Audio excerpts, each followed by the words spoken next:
kaya sa DSWD para hindi kayo mahirapan.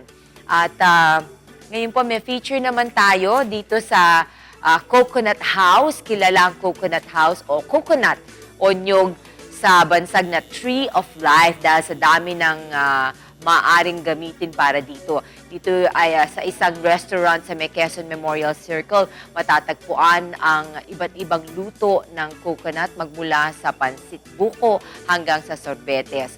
Ito po, panoorin natin. Dinarayo at tunay na agaw atensyon ang Coconut House sa Quezon Memorial Circle. Ito ay isang restaurant na naghahain ng mga pagkain gamit ang buko bilang main ingredient. Coconut House, nag-start siya noong 2008 sa 7 Abada. Then noong 2009, nag-isip sila Sir Jun Castillo, na lumipat dito sa loob ng Quezon Memorial Circle. And then, dahil nga sa maganda ang sales natin dito at marami talagang pumunta dahil nga kakaiba yung ating Coconut House, talagang nandito na kami ngayon. Kung ang konsepto mo ng pagkain ng buko ay nakalimita lang sa creamy dishes gaya ng ginataang gulay o ginataang manok, maaaliw ka rito dahil sa dami ng putahing maaring magawa gamit ang buko. Meron po tayong gatadobo, andyan ang pansit buko syempre at ang ating coco okoy.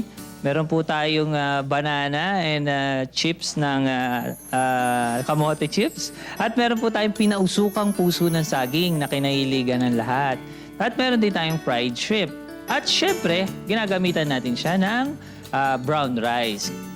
Di rin sila pahuhuli pagdating sa desserts. Mula sa fresh buko, coco butterfly tea at coconut ice cream, siguradong may dessert na sasagot sa inyong sweet tooth cravings. Must try din sa Coconut House ang kanilang buko halo-halo.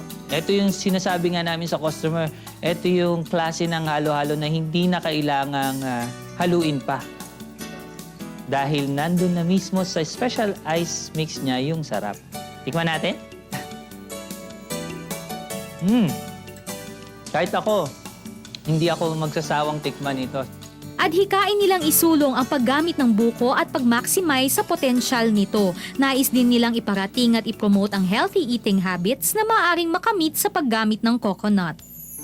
Lahat ng aming menu lineup ay ginagamitan o may touch of coconut. Alam naman natin na ang coconut ay rich in fiber at nakakatulong sa ating digestion para ma-enjoy nila yung sarap ng mga pagkain at the same time ay maging malusog ang kanilang pangangatawan.